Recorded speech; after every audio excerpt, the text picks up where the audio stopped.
the morning and they are pelted with alerts that frighten them, news that agitates them. With this show, we have the time to explain what's going on. Here's a deeper understanding of what's happening. Prime Time with John Dickerson. Stream on the free CBS News app.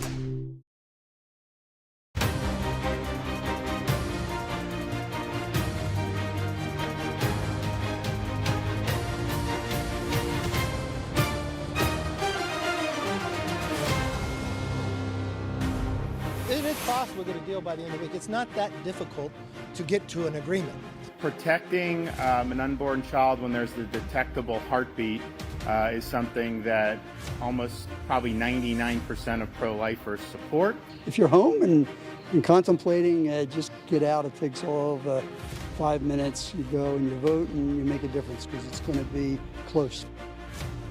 Hello, I'm Robert Costa in Washington. Welcome to America Decides. President Biden met for a second time with congressional leaders about the debt ceiling. The leaders did not reach an agreement during the talks on Tuesday, but after the meeting, House Speaker Kevin McCarthy claimed a deal was possible by the end of the week. The Speaker and Senate Majority Leader Chuck Schumer said the leaders agreed to change the scope of who is involved in staff-led discussions. Appoint somebody from the president's team who can work with the speaker's team to see if we could come to an agreement. That is what the decision was made in this meeting. So the structure of how we negotiate has improved. So it now gives you a better opportunity. Even though we only have a few days to get it done, had we done this back 97 days ago, we'd already have a bill passed. All came to agreement that we were going to continue discussions in the way that I believe Speaker McCarthy described, which was agreed to by all of us in the room together. And hopefully we can come to an agreement. We don't have much time, but default is just the worst alternative. For more on this developing story, Nancy Cordes and Scott McFarland join us now. Nancy is CBS News' chief White House correspondent. Scott is a CBS News congressional correspondent. Great to have you both with us. So we heard from the Speaker, we heard from the Senate Majority Leader. That's what they're saying publicly. But Nancy, what are they saying privately inside the White House? What really happened inside the room today? Well, what we have learned, Robert, and the House Speaker alluded to it in his remarks, they are completely changing the structure of these negotiations, a decision that was made because of the short time frame we're looking at to get a deal done. Up until now, you've had aides to the top 4 congressional leaders in a room with top White House aides as well. That sometimes means this is a group of 10, and that's fine if you've got weeks and weeks to come to an agreement. In this case, we have days, and there was a concern that these talks weren't moving fast enough. And so today, in that meeting, the president agreed to appoint some really high-level aides to speak directly with representatives of the House Speaker. Just those 2 factions in a room hammering this out with the understanding that whatever they come up with is probably going to be okay with the Senate Democrats and Republicans who are now being cut out, as long as it's okay with Democrats and Republicans in the House. So I've just confirmed that the president is designating the OMB director, Shalonda Young, and his senior advisor, Steve Ricchetti, 2 individuals with deep experience negotiating on Capitol Hill, with years of experience with the appropriations process, to negotiate with whoever the House Speaker designates to represent him. We haven't gotten a time for the first meeting between these new representatives as these talks move forward, but we do know, based on a new warning that we've received from the Treasury Secretary, that they've got to get this done soon if they want to get it into legislative language and pass it in the House and the Senate before the deadline. Scott, can you bounce off that a little bit? So you have Young, Ricchetti. I mean, these are top officials inside the Biden administration. I think about Steve Ricchetti. A lot of Republican senators will tell me privately he's their point person inside the White House. So when you're talking to your sources, Scott, inside the House GOP, do they take the president's decision today to put these people forward? Is that a sign of respect? Does that mean that something can actually get done if this group's at a table together? A lot of optimism in the past couple of hours about the fact that there's going to be a point person on the administration side meeting with a point person or two from the House Republican leadership side. Those are the 2 points of contact. Senate Democratic leader Chuck Schumer a few moments ago told us he's going to take a back seat and let the White House take the lead here. It's always noteworthy when the Senate voluntarily takes a back seat. But I've noticed as this day goes along, working with my contacts and talking to senators, how noticeable it is that there's been a paradigm shift here. They have stood back or stood down from their argument that there should be no negotiations, no discussions involving the debt ceiling. And they have pivoted noticeably today to there should be no red lines in the negotiations or the discussions. This is a change. It's a noteworthy change, and it is an indication that they have, at least at this point, deferred to the House Speaker and the President to have a negotiation. It took a long time to get to this point, with very little time left for the negotiation itself.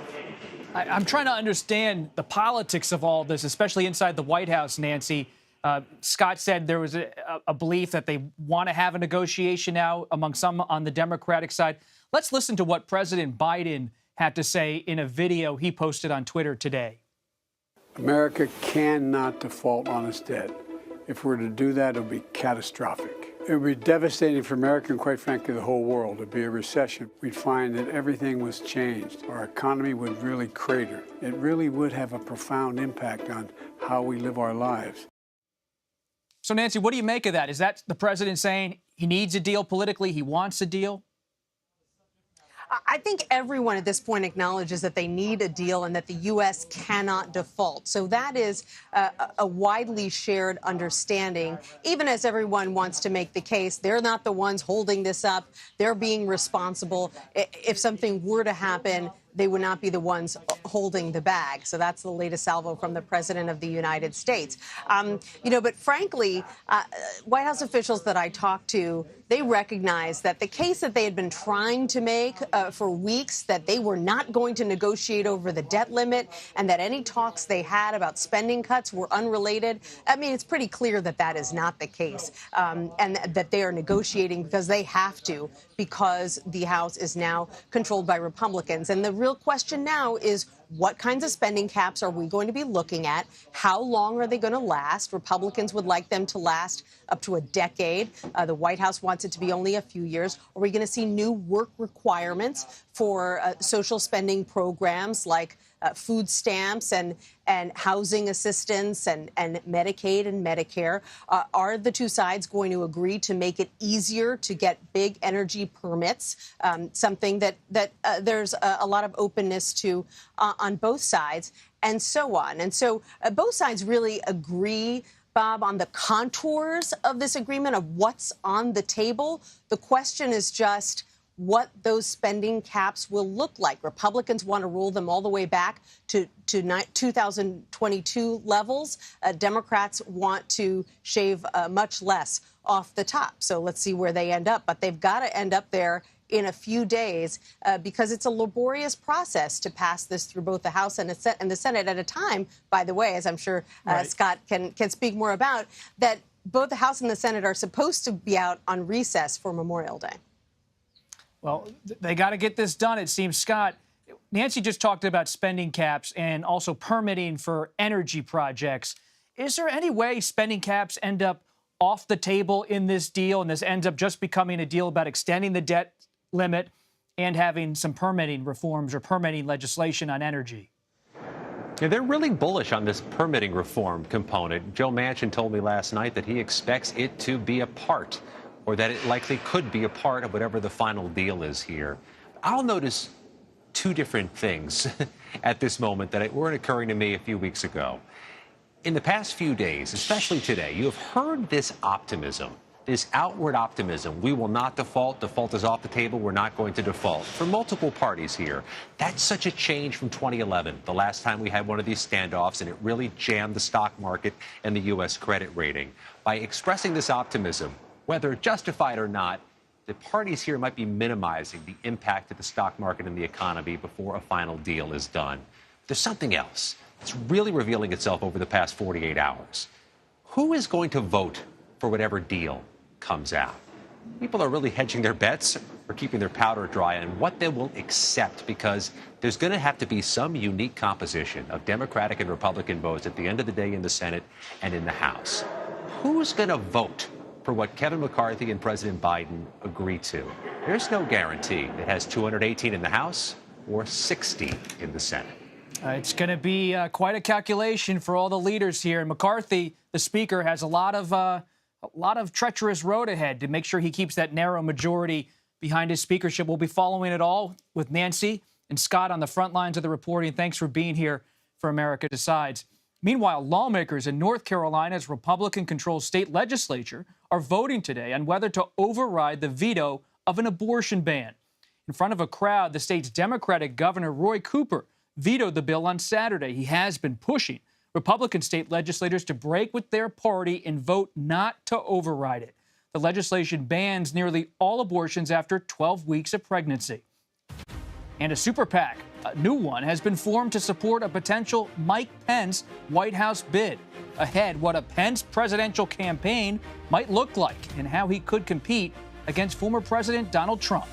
You're streaming America Decides.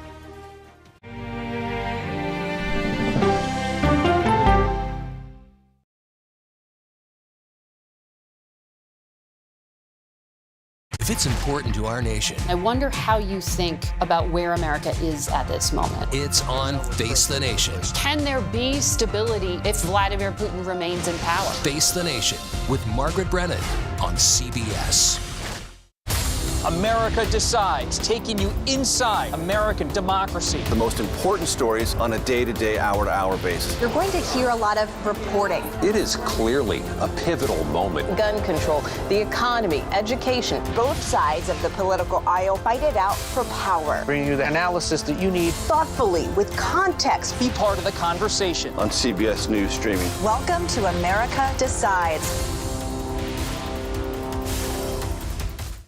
An original documentary from CBS reports. I always tell people that Twitter would not be Twitter without Black Twitter. It's just us being in fellowship with each other. And it becomes a conversation you don't want to be left out of. People really started to recognize the power of activism on Twitter. Based on that one tweet, the hashtag Oscar So White was trending around the world. If anything has really powered Black Twitter, it's been humor. If your food ain't right, oh, we're going to tell you about that, too. We tend to create change, create culture and cool. That's how movements happen on Black Twitter and go beyond more than that. Black Twitter, the Twitterverse that changed a generation.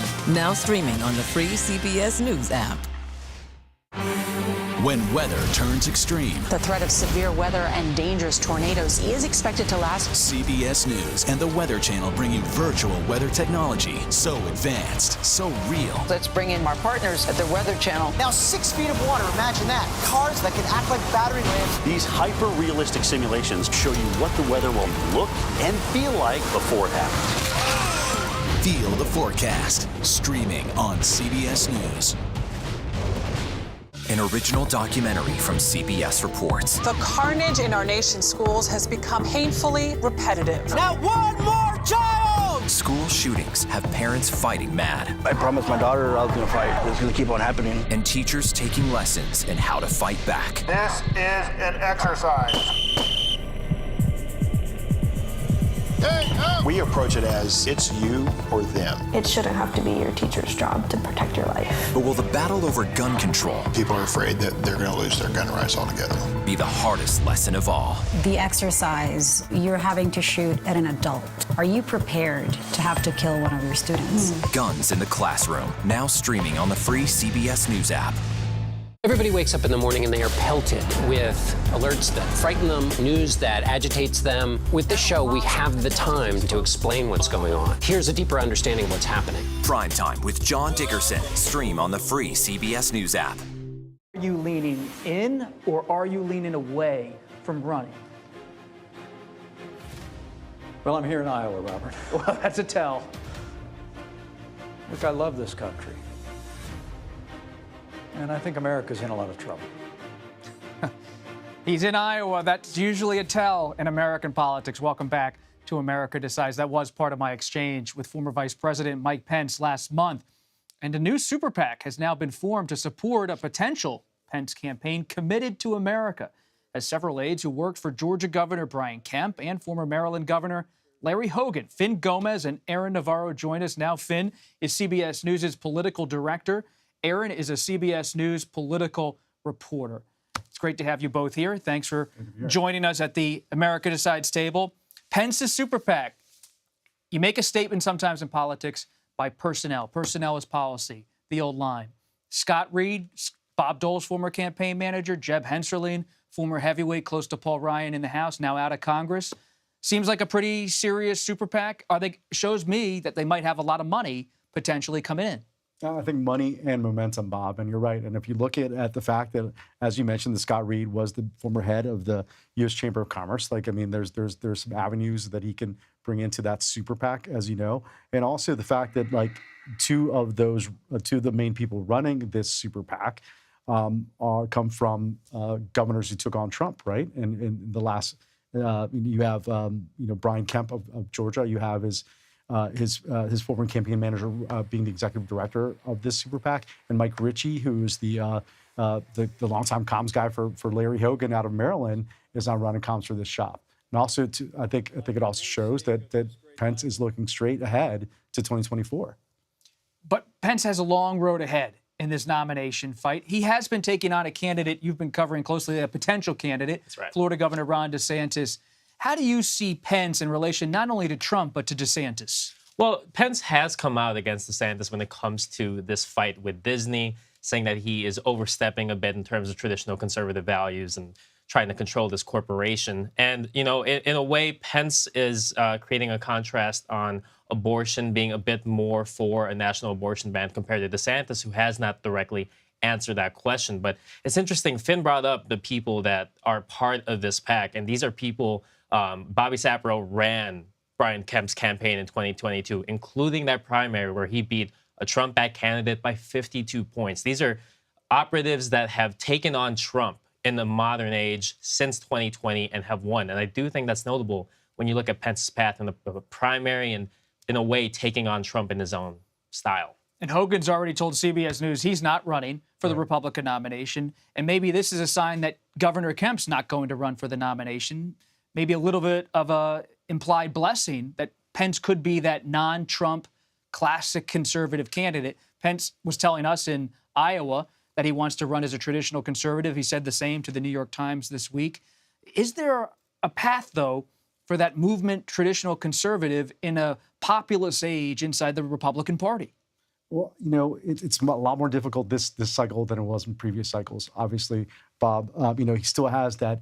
There's still that hardcore pro-Trump, 25 to 30% of the base at least, that will become an obstacle for him as he proceeds forward, right? And going back to January 6, 2021, and the backlash he got from the Trump supporters for that, I think that could be politically still an obstacle for him. However, as he could emerge as a consensus traditional conservative candidate, as maybe, and as we all know, this field could change a lot, and a lot can happen between now. And what's he taking shots on Trump on? Abortion. Exactly. And so who has Florida Governor Ron DeSantis? Let's listen to what Florida Governor DeSantis had to say today on abortion.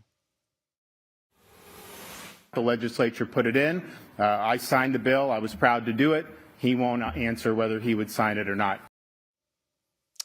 Aaron, is this an attack we're going to see from DeSantis? Should he get in the race? He's going to take on Trump from the right. And then, Finn, I'd love to hear how you think the Trump people are responding to this kind of attack from DeSantis, or at least not an attack, but a comment, shall we say.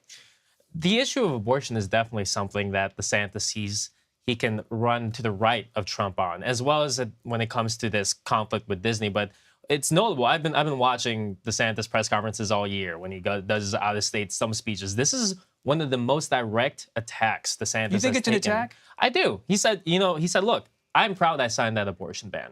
Trump won't even answer whether he would do that in Florida.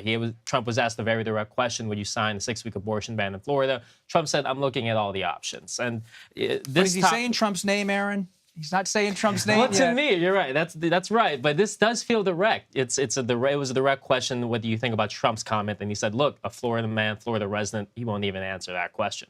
And at least in terms of DeSantis standards, it does feel direct to me so far. It's more of a contrast, more of an attack, but he's still not saying the T word. And I think that says a lot about where we are in the state of the race.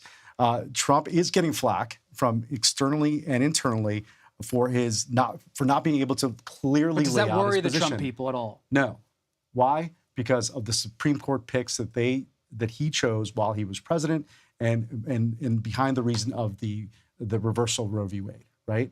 And I think he continues to point to that, brandish his credentials, saying he's the most pro-life president there's ever been. And again, going back to SCOTUS picks, that's not going to change, at least not in the near future.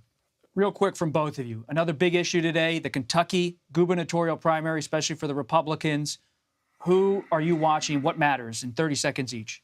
Daniel Cameron has been the front runner of this whole race. And Kelly Craft, who is down about 10 points to him in polls, got a last-minute endorsement from DeSantis, robocall last night. If she somehow pulls it off in a low-turnout election tomorrow, DeSantis has a lot to gain from that, because Cameron is also backed by former President Trump. And in this kind of quasi-war, that will be interesting to watch. It is definitely a proxy war. It reminds me of the midterms a little bit, right? When Trump was picking one side and the establishment was picking the other in these primary fights. You're seeing the same thing now. One interesting note: Kelly Craft and her husband are big-time GOP donors. So even if she loses, I wonder who she's going to think about donating to.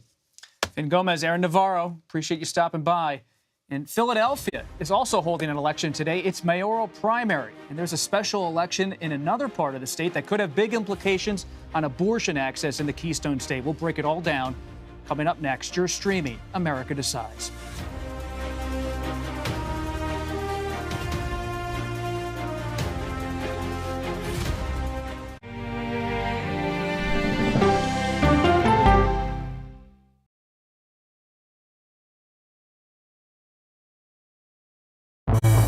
An original documentary from CBS reports. Controversial Congressman George Santos. Why won't you answer our questions? How did he manage to get elected? Thank you very much, and God bless you, and God bless the USA. George Santos' campaign was a campaign of deceit, lies, fabrication. And who is he, really? I knew him as Anthony DeVolder from Queens. Really, who he is, he's a fraud. I compare him to the Tinder swindler. From people who know him, the truth, the facts, the lies. He would say that he was worth $100 million.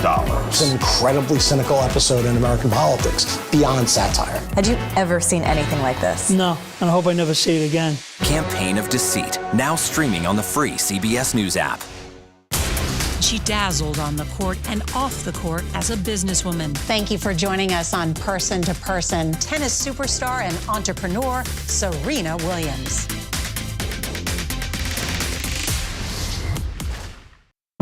An original CBS Reports documentary. I asked my students, what are we going to do about racism in the United States? The backlash over teaching about racism in American schools. I don't think it has any place in the classroom. We can either pretend and say, no, we're not racist and we're all great people, or we can actually start to do the really, really hard work of addressing it. How did you lose your job? I made the statement that white privilege is a fact. Is it helping diversity and inclusion? When you bring in different people's stories and experience, it enriches education. If you don't talk about something, it doesn't go away. Or driving us further apart? What schools are doing to our children in the name of anti-racism is in fact teaching them racism. The intention is to put us in this war against each other. An original CBS Reports documentary, streaming now.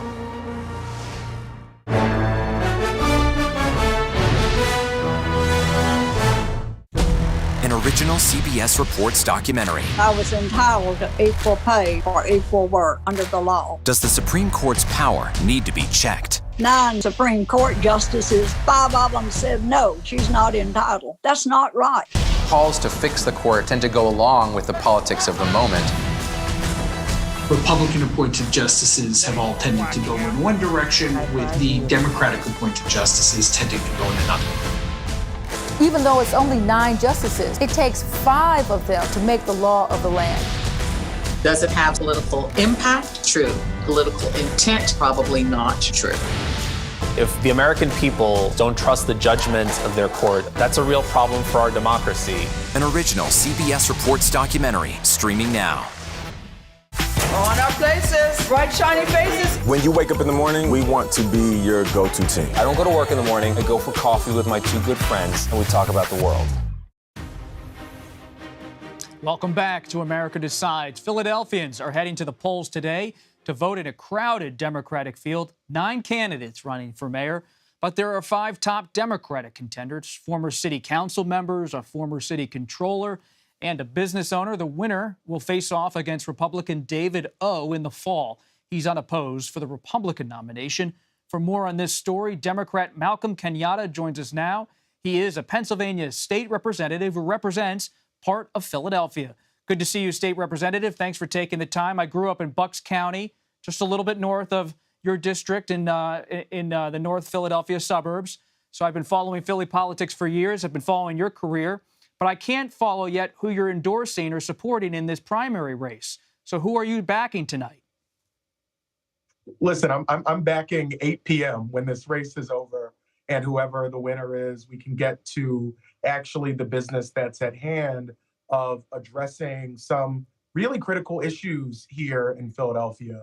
You know, like so many communities across the country, you know, we're dealing with an uptick in gun violence and what that means for communities being and feeling safe where they are. We have a real issue, Robert, with our schools that have closed because of asbestos, which is closed. I believe we're at 7 different major schools that have been closed down for the remainder of the school year, and possibly beyond. And I think we have a morale, crisis where, we've had a mayor for a number of years now who's made it clear he's ready to go. And I think that rubs off, on a city. We need a chief executive who is excited and ready to do this job, who has a vision for moving the city forward. And, as you had the graphic up, I think we have a very close race between, 5 pretty well-known Philadelphians. And when you think about the Democratic Party in Pennsylvania, is it moving in the direction of Philadelphia politics, moving towards progressive Democratic values, or is it moving more toward Josh Shapiro's, which he's progressive on many issues as well, but he's more of at least centrist in his tone and persona and his policies. Where do you see this all moving, State Representative? Listen, I will tell you, I travel around the Commonwealth a lot. Pennsylvanians are common sense people, and you see it all across the Commonwealth that you have, conservative Democrats who win, self-described moderate Democrats who win, and a lot of energy in terms of progressives who are winning races as well. I know we're on the East Coast talking about Philadelphia, but there's a very interesting race for county executive out in Allegheny County, where Pittsburgh is, where, very possibly one of my colleagues, Representative Sarah Innamorato, could become, I believe, the first woman, and certainly, a progressive voice out in Allegheny County. And so I do think that there is a generational shift of millennials like myself and Gen Z really getting engaged in the process in ways that they haven't before. But I think across the board, Pennsylvanians are very common sense people who want to know that the people who represent them are focused on fixing the things that they are concerned about and making Pennsylvania the best place to live, raise a family, and ultimately retire. I'll be tracking that race in Allegheny County for sure. Also, we're keeping a close eye on a special election being held tonight in Delaware County, Delco, that could determine control of the State House of Representatives, and that could have real implications on abortion rights and restrictions in the state. How do Democrats see that election? I think that this is one that we're ultimately going to bring home. This is a Democratic, district. The special election has seen a lot of interest, including President Biden, who recently endorsed Heather, who's running in that race. And you're right, this is a make or break in terms of abortion access here in Pennsylvania. We have a quirky constitutional amendment process, as you are well aware, where you have to pass a constitutional amendment in 2 successive legislative sessions. The governor does not have the ability to veto those constitutional amendments. Republicans passed last session in the dead of night a constitutional amendment to effectively ban abortion. Folks like Doug Mastriano and others who are leaders of the Republican Party here in Pennsylvania want to see that come back. And so we're going to do everything to make sure Heather wins. And we brought in a lot of big guns, including President Biden. So I think that we will get this over the finish line, but it's absolutely a make or break issue for the Commonwealth here. Real quick, State Representative, you are a rising voice for progressive Democrats in Pennsylvania. Do you have any interest, any consideration of running for the Democratic Senate nomination in 2024 against Senator Bob Casey? So I'm going to be supporting my friend and our Senator Bob Casey, but I have announced I'm going to be running for State Auditor General against Republican Tim DeFore next year. So I plan to be on the ballot, running with the President Biden, running with Senator Casey. But listen, we have a strong ticket of folks that we need to generate the type of enthusiasm and turnout. It's not just going to make sure President Biden wins, but that we send Senator Casey back, and that we continue to do the type of common sense things that I think Pennsylvanians want to see done. And that's why we rejected, somebody like Doug Mastriano, who, if he runs, I'm telling you, he'll be the Republican nominee. Well, many Democrats I know in Pennsylvania certainly want Senator Mastriano to run again. We'll see. Representative Malcolm Kenyatta, thank you so much for your time. We appreciate it. Thank you. And that does it for today. You can stream America Decides Monday to Thursday at 5 p.m. Eastern. You're streaming CBS News.